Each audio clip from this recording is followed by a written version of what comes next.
everybody. Welcome to another episode of Search My Heart podcast, where we have honest conversations from an honest place. And you might be able to tell that I'm a little happier than usual because, I love my regular co-host, my husband, Prince Okechukwu. He wanted me to let you guys know that he's still part of the podcast. But today, we have a super special guest. It's our producer and my very, very, very good friend of I don't know how many years, Ore. Do you want to be introduced as Ore or Lua? Anyone. Okay, yeah, but I call you Ore, so I'll call you Ore. Yeah, and okay, Ore, you want to introduce yourself? You want to say hello? Hello, my name is Orlua. Yes. And I'm the producer for Search My Heart podcast. It's a little awkward. Sorry, go ahead. I am the producer for Search My Heart. Yes. podcast. And what else? What else am I supposed to say? How long have we known each other for? 11 years? 10? Oh, yeah. Oh, God. It's been a long We're time. getting old. Yeah. Yeah, about 10, probably. Yeah. Well, Ore is amazing. Thank you. Yeah, we met where did we meet? University. Yeah. Yes. It was my second year. Was it your second as well? Probably. Yeah. I think it should be. And we were part of Party Change together. Yeah. Oh, those were fun times. Yeah. Ore and I went to Muskoka together for 2 summers. Yeah. That was an interesting experience. Yeah. And we didn't go on the same mission trips, but we would go on mission trips on the summers as well. Train. Oh, yeah. We went to Montreal together. Before. Yeah. Yes. We went to Montreal. Oh my gosh, yes. See, Ore is my friend who we do adventurous things for the Lord together. But I think we got a little old. We did. Yeah, but yeah, so I'm very grateful for Ore to be doing this. Ore actually does film for her church in terms of she produces a live stream. It's a big publication, so I'm super proud of her. Thank you. Yeah, I'm excited to have her here. Today's topic is Too Fast, Quite Furious. And Ore, the minute you saw the heading, I think the topic, you were like, I think this is the episode I want to do. Why? Yeah. I don't know. I just feel like the topic, any topic relating to life, how people live, kind of piques my interest. What do you mean by life? I feel like do we talk about death here? It's daily living. Day-to-day living. Okay. Mental health. Yes. Physical health. Yes. Yeah. And things like that. So today's topic, I'll introduce it and then we'll ask you a few questions, okay? Okay. In this episode, we'll delve into the challenges of navigating a rapidly paced lifestyle that often prevents us from slowing down and fully savoring the present moment. We'll explore the impact of constant busyness on our mental well-being and relationships, discussing how the relentless pace of modern life can distract us from the joys of being present. So yeah, I know you're going to enjoy listening. So yes, all right, I was going to call you Prince because I'm so used to doing this with Prince. You miss Prince. When would you say was the last time you experienced stress and burnout in your life? I think that will probably be last year. Okay, tell us about it. When I was still working. I used to work at this bookkeeping accounting firm. Mm-hmm. And we have busy seasons from January to April, I think, every year. And sometimes it trickles into June, July, September for extension season. So it's always for 6-7 months in the year. It's go, go, go. Mm-hmm. Everything is very fast paced. And from November to October, December, you're preparing for the next busy season. So it gets really crazy. Yeah. So I think that would probably be one of the busiest times of my life. And then between moving, different houses, apartments, adulting for the first time. I was at this job for 5 years. I can't believe it. I can't believe it. For people who don't know, or would you say your dream was in any way, shape, or form to work in an accounting firm? Did you ever see yourself? Absolutely not. Absolutely. Bills. How was I a bench for 5 years? I can't believe it. It was. I'm pretty sure it was supposed to be your 1 year job. I'm pretty sure when you got it, it was like it was during COVID, right? Yeah, during COVID. Yeah. And when you got into that job, how long did you think you were going to be in it for? 6 months. I thought 1 year. The day I got the job offer, I already started applying for all the 3 jobs. I'm not staying here.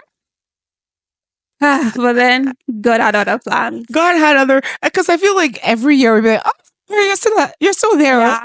And I'm gonna be like, unfortunately, yes, you still are. here. So what do you think made you finally, because obviously you're not there anymore, right? Yeah. What made you finally make the decision to leave? Were you asked to leave? Did you leave voluntarily or? I left voluntarily. I feel like I've been saying I want to leave this job. I want to leave this job. But I realized that I had to just make the choice and just leave. I just had to leave. I was like, oh, maybe when I get a new job, I'll look for a new job. I'll do this. I'll do that. But then I was like, you know what? I just gotta quit. So I called my mom. I'm like, Mom, I'm quitting my job today. My mom was so shocked. She was like, where is this coming from? Why? My sister was there with my mom. She saw me say, oh, I'm going to quit my job. She ran from the living room to where my mom was. She was like, what are you talking about? Like, yeah, I just wanted to let you guys know I'm quitting my job in like 10 minutes. I'm going to call my supervisor. I'm going to be like, peace out. Then after the call, my mom was still so shocked. She was like, okay, I respect your decision. You can do mom that. was shocked. Were any of your friends shocked that you had quit? I don't think so. Nah, we were all like, okay. Oh, yeah. Yeah. I don't think anyone was shocked. Yeah, it wasn't I was like, yeah, I'm out of It was here. time. I think. So, yeah. I gave I think it was 3 weeks. Yeah. I'm supposed to give them a month. But I was like, I'm not staying here for a week longer. The best I can do is 3 weeks. And this was like in December. So it was like really close to tax season. I was like, yeah, that's the best I can do for y'all. 3 weeks, wrap everything up and peace out. Yeah, that's very interesting because I had the same similar because I started my career at an accounting firm. Oh my gosh. And but what I love about seasons like that is when you go through it, you know how sometimes you know what you want, but certain things you go through in life make you very clear about what you don't want. Yeah.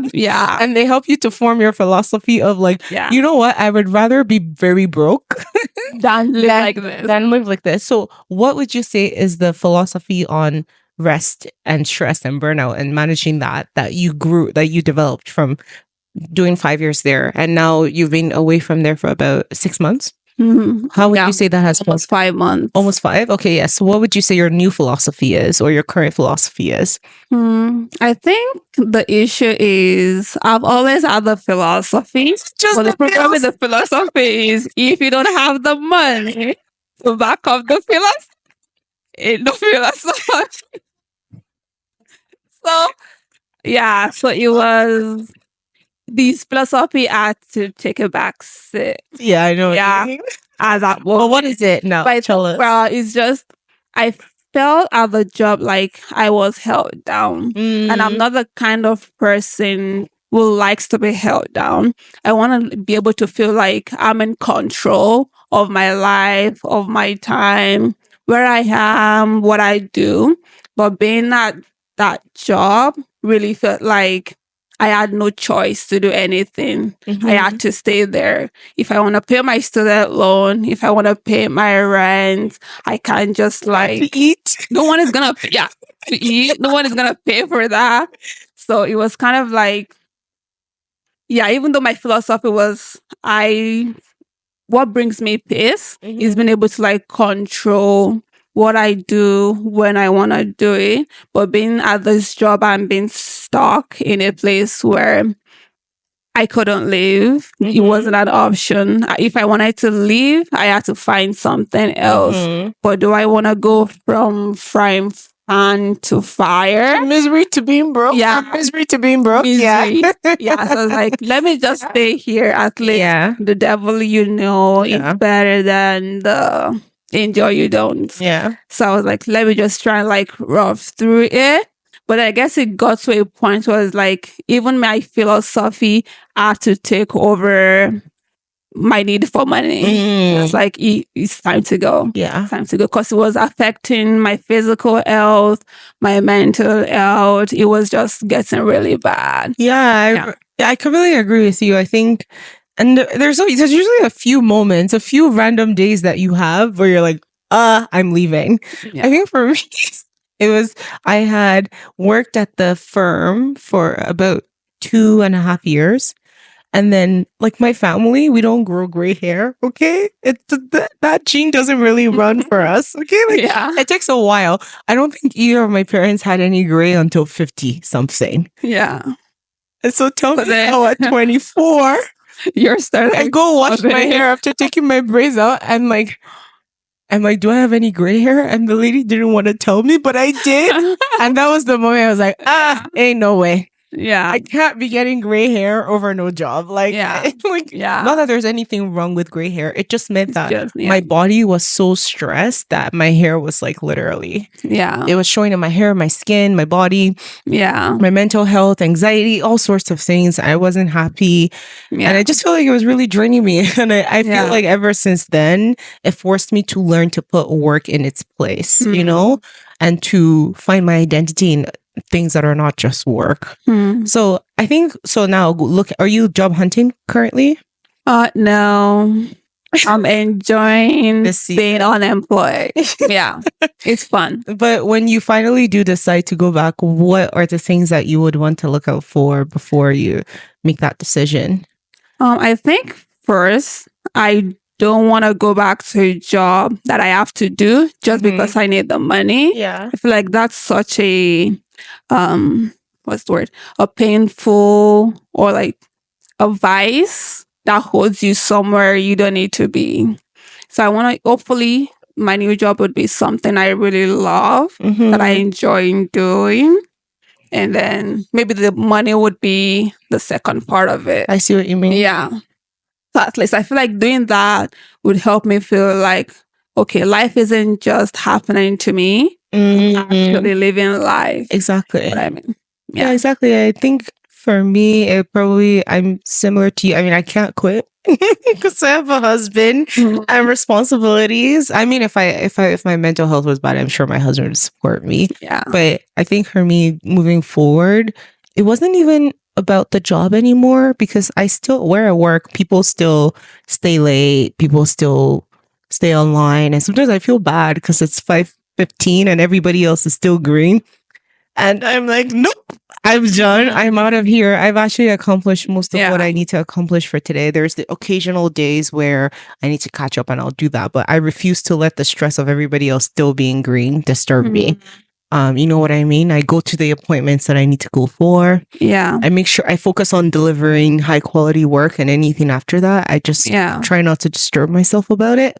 Yeah. And for some reason, it's worked for me, and I'm very, very grateful. But I think I don't have an issue with, and I'm also, I try to be very intentional about what's around me, even in my workspace. And I think this is something you can only afford a bit later in your career as well. Unfortunately, I feel like all of us have those seasons of life where we kind of have to thug it out a little bit. Yeah. But then years later, you're afforded the opportunity to have choice, right? So for me, if I interview and the boss is giving me bad vibes, ain't no way. Or like if the team is looking a little off, I'm just like, no. But so to your point, I don't want life to just be happening to me. I want to feel like some of the experiences I'm having, I'm being intentional about how I'm spending my day-to-day life. Because you know what? You only live once. Yeah. Actually, you know what? We believe you only live twice, but you only live on Earth once. So or maybe it's one long life. I don't know. Anyway, let's not get into that. Yeah, so let's talk about a few other things. So what do you do now to Because I know work was one big factor that was stressing you out, but there's other things in our life that stress us out and burn us out, like family and things like that.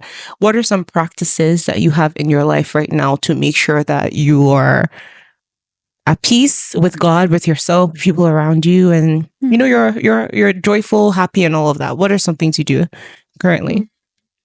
I think, to be honest, the biggest thing was quitting my job. Yeah. Like, even when I was on my job, I live at 5 on the dot. I start at 9 on the dot. You want me to pick up extra shift? Are you gonna pay me extra money? Please. Yeah, they complain about being short staffed. Are you more people? How is this kind of like that? But I think, like, having one thing, I'm the kind of person where one thing stresses me out, it kind of affects everything else in my life. So being able to remove that one major stressor really improved my life in so many ways. I think even after quitting my job, I kind of, I think my mom actually kind of forced me to do this. She always tells me, your health comes first. You first. And I think I'm the kind of person, I love helping people. I love being there for people. It's one of the things I enjoy doing. But I think at some point I've had like a lot of health issues recently, and I've just had to rest. I had to rest. And my mind is very active, but my body is not. So even though my heart wants to do this, wants to go there, my body is like, no. So it's like having to learn to say no to a lot of things, even though I want to do them. So even like interpersonal relationships, I've had to say no to like a lot of things, because right now I need to let my body rest. And just enforcing those boundaries, even if sometimes they feel uncomfortable. Oh, it's uncomfortable for you. I'm sorry. Yeah. I didn't know this about you. Sorry, because Aura presents, she was like, no, I can't. She's like, you know what? I'll pass. But I didn't know that deep down inside you're going through all this turmoil. Yeah. Yeah, that's interesting to know. That's good context. Yeah. Do people in your life actually know that your decision to start saying no a little bit more is difficult for you? Do you understand that? Is that context you've given them?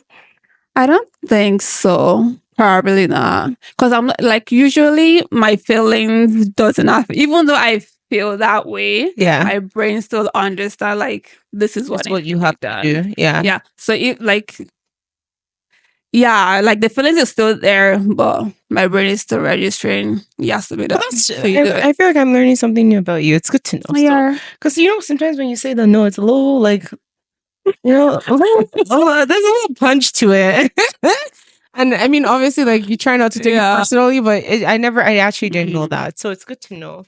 But are there any other, so it sounds like you said prioritizing your health by resting in this season, say no a bit more, even if it's something that you want. So definitely you're not saying yes to anything that you don't want to do. Yeah. No? Or are you? Yes to what I know how you're saying you're saying no to things that you would like to do, but you know you can't. What about things that you don't want to do? How are you managing that right now? Oh, I never say yes. I don't want to do. I already knew that, but I had to ask for the sake of our audience. Yeah, I don't want to do it. I said no. It's just now, even things I want to do, I have to say no. Yeah, I completely understand. So you say no to things. Is there anything else that you do to help you? I think now I'm trying to force myself to sleep. That's another thing, because I really do need to sleep. Yeah. So I think that's another thing. I think just the fact that I don't have work kind of forces me to rest. Yeah. So I've been trying to like not do anything. And because of that, because I don't have anything to do, now I've been redecorating everywhere in my house. It looks amazing. Thank you. It looks like you. It's amazing. Thank you. So I'm trying to stop that, because I feel like not having something to do kind of pushed me to start doing that. So now I'm going to stop and just No, just let myself be. Pill. Yeah. Yeah, just let myself be. I do think it's very powerful for somebody on the outside looking into your life or it, because I don't think I would have envisioned life looking like this for you outside of work. So, I'm more cautious. I was like, how are you going to pay your bills? But for some reason, I think God has actually come through and provided and brought exactly what you needed for this season. Exactly what you needed. Yeah. I can't go into details, but exactly what you needed, as if he foreknew that this was going to happen. So you know what? Shout out to God. God does look out for us as well. Sure. But I think one thing I'm loving about this season is it's kind of forcing you to focus and understand what drives you and what you're passionate about, especially when you've spent 5 years of your life doing something completely opposite. Yeah. I feel like every time I see you, like vision wise, I'm like, I see you being creative. I see you with a camera. I see you working with your hands. You've done jewelry at some point. Now you're in your nail making era. You I just feel like you have so much passion and creativity in your bones that I'm grateful that this season happened because now you're stepping more and more into that. And I think the last time I saw you be this creative was during COVID when you were hunting. Yeah, so I find that these seasons of looking for a job, waiting for a job, taking a break really inspires you and forces you into more of how God has wired you to be. So it's very interesting. I really do love seeing you. You have way less energy than before because of the health issues that you mentioned, but the little energy that you have, you're investing it in things that you love. I really love seeing that. I love that for you in this season. You're decorating your house. Your last house, you know what? You decorated that too. Yeah. You decorated that too. So I'm very proud of you. I'm thinking of other practices. Like, are there any spiritual disciplines, practices that are helping you in this season to find rest, to slow down, things like that? Yeah, I think so. I think I was mentioning this too, that at some of the busiest time of my life, I don't know how I would have survived if not having God on my side. Yeah. I think that's like being a very big part of that. Even now, it's like being able to quit my job, what I have right now financially, my team of doctors, having all of those things just like work out in the right place in the right time. I feel like the only way that could have happened is if God was actually the one like orchestrating everything. Yeah. All of these things. Yeah. So it's been nice. Yeah. Podcasts are so powerful for reflection because like now that we're talking, I'm like, oh my gosh, I totally see God's hand in all these different ways. Because I don't know, when we're going through the higgy haga of the day to day, sometimes it's hard to see it. It's the higgy. But as you're talking, I'm like, there's all these ways that there's all these tiny little things that had to come together for you to be in this season. Yeah. Even like your living situation, everything. I honestly praise God. You know what? Yeah. We complain a lot. Thank you, God. Well, I know. Props to God. Props to God. Props to God. Yeah. Okay. So I think I've asked you most of the questions that we wanted to go over today. Any other thoughts on this topic before we move on for today? I think we have a Reddit story. We can do that before. Yeah. I think one of the things I saw from the note was some of the reasons why living life too quickly can be problematic. And I feel like maybe in my own situation, it was kind of different. Yeah. Like it wasn't necessarily living life too quickly, but it was still like a stressful situation. And I kind of like the impact that had on my physical and mental health was hard. Yeah. And I see here the constant pressure to meet expectation can lead to chronic stress, negatively impacting both mental and physical health. Yeah. I think this is really true because I feel like whenever we do anything that's like contrary to what the mind wants or what the heart wants, it kind of manifests in different ways, physically and mentally. Yeah. Like being stuck at my job, for instance, like I couldn't leave. Because I had bills to pay. I needed money for things, but just feeling like like I wasn't in control. Like the equilibrium was out of place. There's no equilibrium. Yeah. And it's just affecting life. I feel like it's the same thing. Let's say you're like at a job and you have to work 10 hours every day. You can't really leave. Your supervisor or your team lead isn't very helpful. You're somewhere you don't want to be. And that would affect your mental health in so many ways. Yeah. And even physically, because working 10 hours a day, when do you eat? When do you sleep? You're probably not eating well. Yeah, you're probably not eating well. Yeah. And if you commute to work, it's like waking up, getting ready for work, getting to work, spending 10 hours at work, coming back home, sleeping and doing it all over again. Yeah, that's like a lot of stress on your body, on your mental health. And even if you want to do it, if you enjoy your job, is your body able to like hold all of that stress? Like even if you have the passion for it, I feel like it's also something that's happening to me right now. Like I enjoy decorating my home. I enjoy working on the production team at my church. I enjoy like doing all of those things, but my body doesn't enjoy them. Yeah. I need to like rest. I need to stop. Like even trying to take the time, just realizing that this is something that needs to happen. I need to stop, even though I enjoy doing all these things. So like all of that stress, I think it's always a good thing to try and find a balance. Like listen to your passion, your heart, but also listen to your body. Yeah. There should be a way to strike a balance. Yeah, absolutely. Yeah. Now, like striking a balance for me looks like I'm only allowed to do anything, decorating, remodeling 2 days a week. And then I'm only allowed to serve at my church 2 Sundays a month. Nothing more than that. Even though I would love to do more.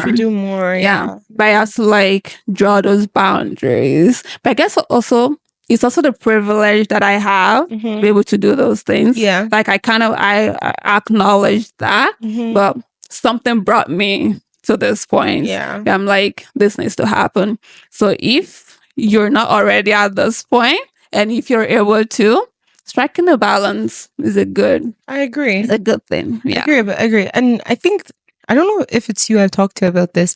You know how in our traveling days, you would leave Canada and go to another country, and it would just be like all the stress in your life disappears. And everything just seems, I don't know, life just doesn't seem so deep no more. You know what I mean? Yeah.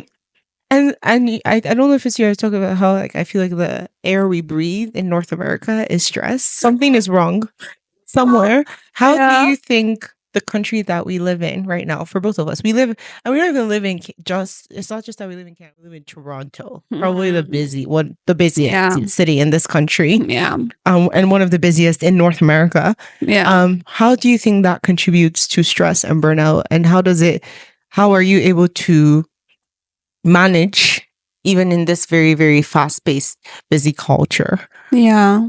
I think living in Toronto is like very fast-paced. Yeah. Everything is moving at a speed. Yeah. I think it also comes down to like recognizing like this is what this is. Everything is moving fast. How are you gonna respond to that? Yeah. Are you gonna let yourself move as fast as it's going? Or are you gonna decide how fast you wanna go despite everything else around you moving fast? Yeah, but I understand that that's not easy. Yes, it's very hard. Every decision and the choice comes with a consequence. So if you want a more slow-paced life, you might have to take a job that doesn't pay you as much as what you have right now. Like whatever decision you make comes at a price. Yeah, exactly. If you want to go, for whatever reason, go. Yeah. But everything comes with a price. Yeah. There's a consequence. Yeah. To it. I completely agree with you. And that's actually a very astute thing. Like, because when we think about price, we think about just money, right? If you decide to go. Oh, and I think I should mention this. In this season of my life, God has given me the privilege and opportunity to actually talk to a lot of older people. I'm going to say older, like people that are post-retirement. And I'm telling you, in the span of just this year, I've had at least 2 people come tell me when I was younger, I was doing 2 jobs, 3 jobs. I was pushing my body beyond its limits. And now I can see the impact and I'm suffering. I have so many health issues and I regret.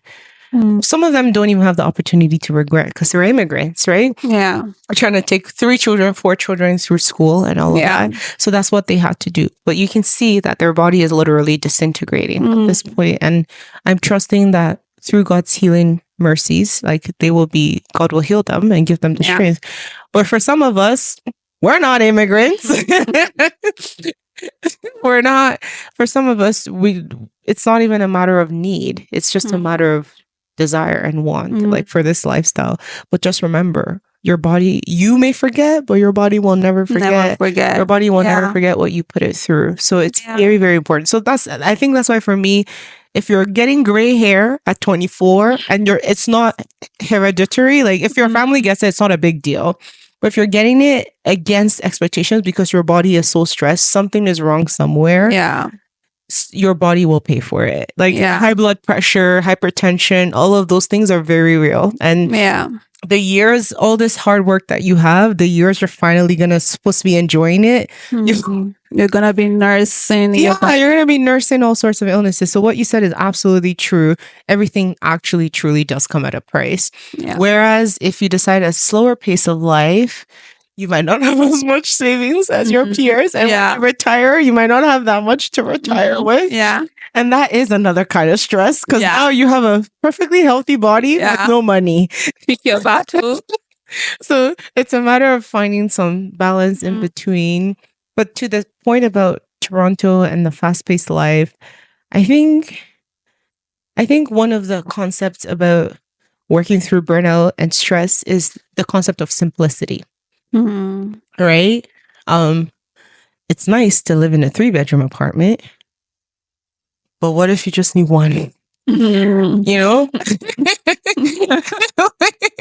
All you need is one.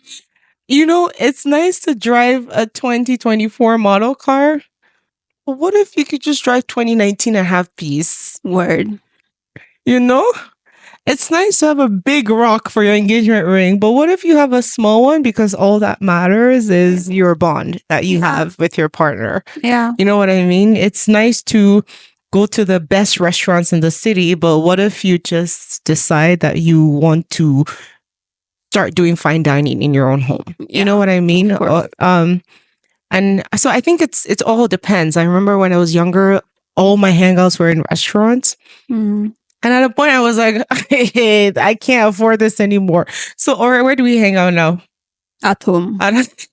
In our houses. So, or can you please buy plantain? I buy the fish. Someone buys the rice and we make some rice and stew and have a great time. Restaurant at home and probably tastes better too. It probably tastes better and it's probably better for you, right? So I think the key to not being burnt out in a culture that's very fast-paced is adapting simplicity.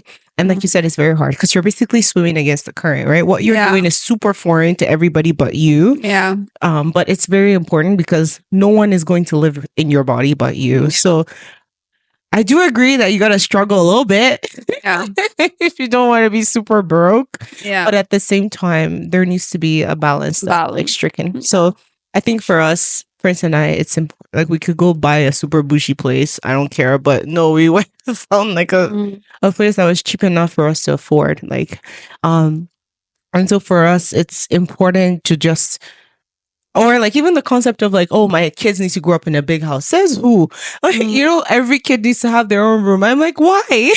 I shared a room with my siblings. I turned out perfectly fine. Like, I think you have to figure out what's what society has told you is essential versus what truly is essential, so that you can have peace in your life. Yeah, of course. So I feel like, I don't know if you have any thoughts on, I just realized I was speaking for a while, but I don't know if you have any thoughts on that. I agree with that. Yeah. I feel like a lot of people forget that you have a choice. Yeah. You can say no. You can say maybe. You can say I want something else. Yeah. You don't have to live life the way you're like conditioned to or expected to. Yeah. You can make your own choices for what you want. Like, ask why. Like, kids have to live in their different rooms. Why? Yeah, that's true. What's the point of that?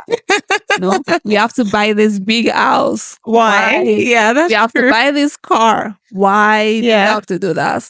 Yeah, people. I feel like questioning things is very beneficial. It's just always ask why. Yeah. Yeah. Why do I want this promotion? Why do I want this job? That's true. Like, from understanding your why, you can also gauge what's the word? The pros and cons, and like the risk and benefit. Yeah. Like, what are you okay with living with? Yeah, after you understand why you want certain things. Do you want to go in depth and have that car?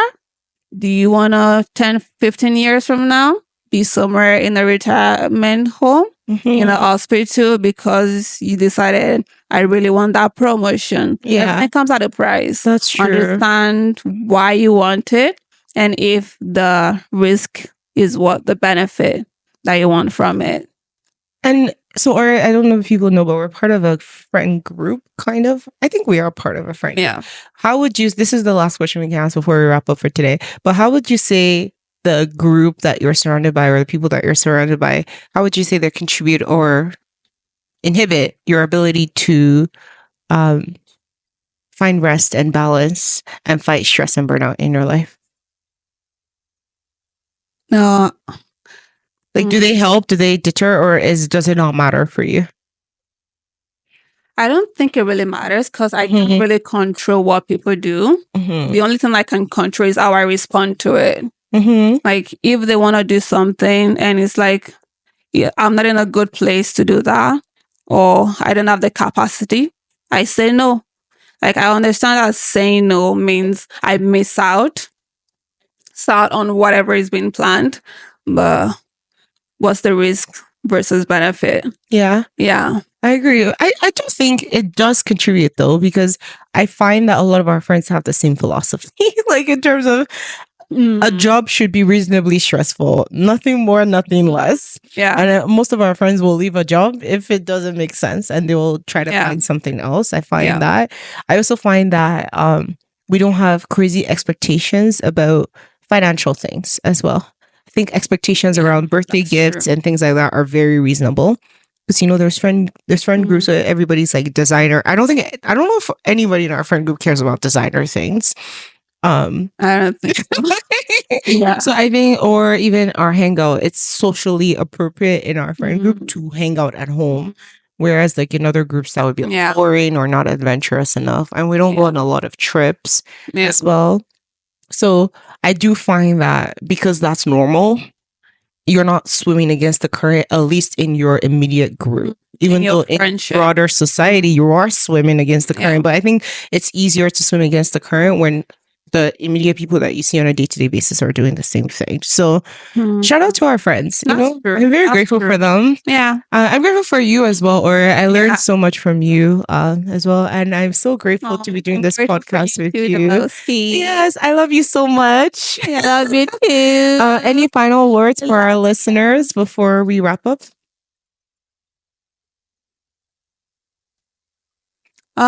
Let's see. Always being on the go.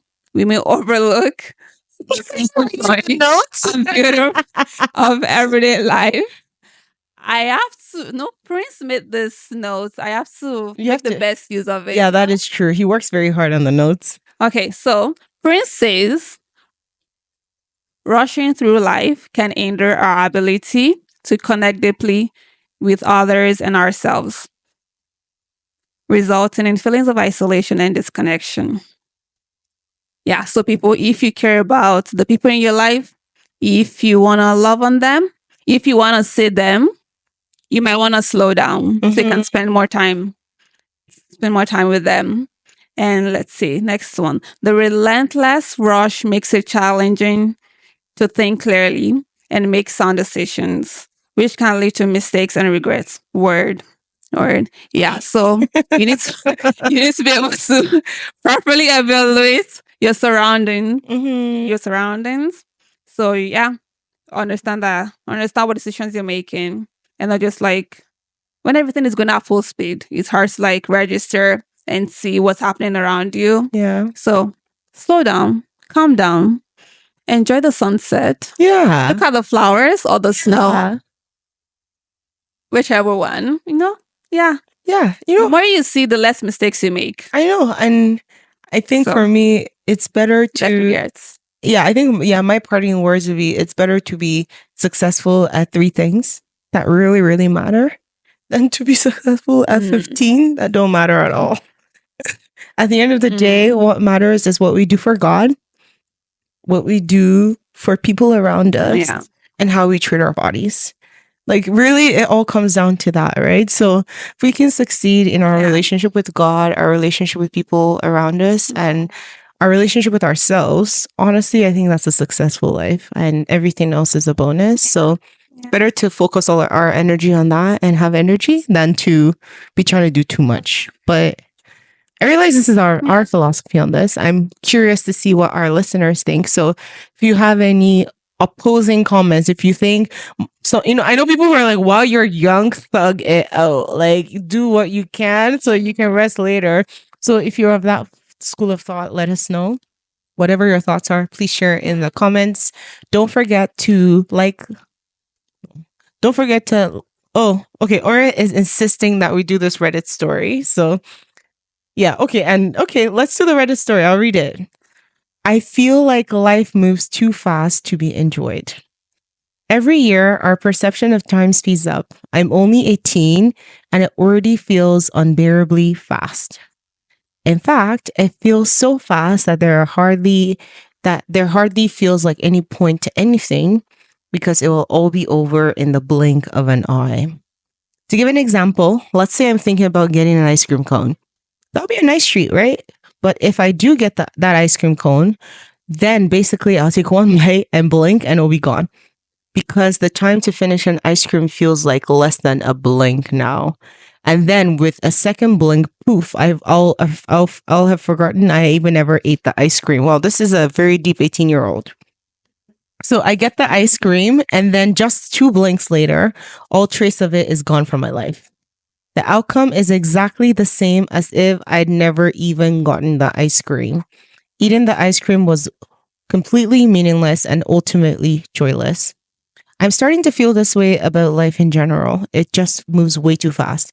Nearly everything I experience is finished and forgotten in just a few blinks. I feel like one day I'll blink and suddenly I'll be 80 years old if I live that long. I've heard people say that they feel like time is moving faster. But I've never heard anyone agree with me that it's just moving too fast. In fact, so fast that it feels like my life is over before it's even really begun. The fact that it's going to get faster and faster terrifies me. I mean, in a few years, will it just feel like I'm getting whipped around like on a roller coaster from day to day? This is starting to depress me. It's just hard to get excited for anything when you know it'll be gone and forgotten in just a few blinks. I'm trying to work on living in the moment more, but life moves so fast now that it doesn't feel like the present moment even exists anymore. Any thoughts on our perception of time, finding meaning in life as it whips by you, or just any of this? I would also appreciate any suggestions for poetry or philosophical writings that address this topic. Let's go, Ori. Wow. It's very deep. I like this. Yeah, I really like this topic. Very deep 18-year-old. Love it for our emo her. Yeah. I don't know. I think it's just like we were talking about, like with living in Toronto. Like everything around you is moving fast, but I think it always comes down to like how you respond to what's happening around you. Like, do you want everything to keep moving fast? Like, I know I feel like it also comes down to like knowing yourself. Mm-hmm. Like, what are my triggers? Like, when I'm tired, when my body's tired, what does that look like? When I'm mentally not okay, what are the signs? What are the symptoms? What do I see? I think like that's part of like understand yourself, know yourself. Maybe not know yourself, but understand yourself. Understand how your body works, how your mind works. Be able to like look out for signs and symptoms of like, okay, I need to stop. I need to take a break. And also question everything. Ask why. Because I feel like a lot of the times everyone is there's a lot of pressure around us to do certain things at a certain time, and there's just always something happening. Go to college, after college, get a good job, after a good job, after like a year, people are expecting you to get married or like be in a serious relationship. After that, Have babies. Have babies, Yeah. have a house.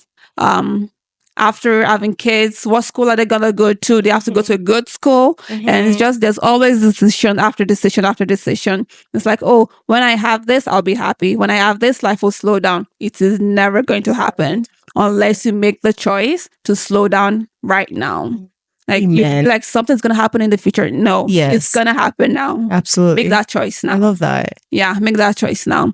It's just I know it's hard because, like you said, you're swimming against the current. Yeah. But at some points, you have to be like, it's gonna be hard. Swimming against the current is hard. Like, people will say things. Like, do you want to listen to what they're gonna say, or do you want to be like in 10, 20 years from now, at the end of your life, do you want to feel like I live the life I want? Yeah. Or do you want to live in regrets? Your body is broken down, your mind is broken down. Like, risk benefit assessments. I agree. And I What do you think? I think to this person's point, like, the ice cream analogy, I love how we're talking about ice cream and then the ice cream truck literally driving past. But I feel like there's some practices in your life that you can do to intentionally slow down, like gratitude. During COVID, everybody was like, practice mindfulness and gratitude. But I do find that when I'm feeling discontent or uncomfortable with my life, when I spend some time reflecting on the things that are good, suddenly everything falls into perspective. So, this ice cream cone it might seem mundane, but you can be grateful for the ice cream cone. And when somebody asks, how was your day? You can be like, you know what? I had this ice cream that was super delicious and I'm very grateful for it. So I think there's a way we can focus on the good things that we experience by being grateful for them internally and also expressing that gratitude that we have for it. I think that's one way that we can do that. But like, to your point as well, like, life is it's very fast, but it's not completely out of your control. Yeah. Right. I think you can be mindful and make meaningful decisions about how you want to live your day-to-day life. But life will go fast, though. I think God did tell us that life was going to go fast. Like, is it not the book of like Ecclesiastes that talks about that, right? Everything happens for a reason, and before you know it, you're gone. It's a concept that God created, and life here on earth is very fast. But you know what? The other side of life is very, very, very long. So you can have peace and respite in the fact that the good part, because this part, higi haga, as we always say, but the good part is coming, and the good part is very, very long. In fact, it never ends. So I think that understanding and that feeling that life is very fast could actually be something that comes from God as well. Just that reminder that our time here is very temporary, and it's even more reason for us to be intentional about how we spend it, because there is a time that's coming that's very, very long, and how we live in this very short life will determine how we live the longer life. So I think about that as well. But yeah, this is a very deep person, Neural. This person asks for poetry or philosophical writing. That's on you, Ori. In terms of poetry, one of my favorite is called Rumi. He's a Muslim poet, like from a very, very long time. I remember you were really into that during COVID. Yeah. I love some of his poetry, but you can always read it with context. Like, you don't have to agree with everything that's said. But there are some things from his poems that I really like. And my other one is Mahmoud Darwish.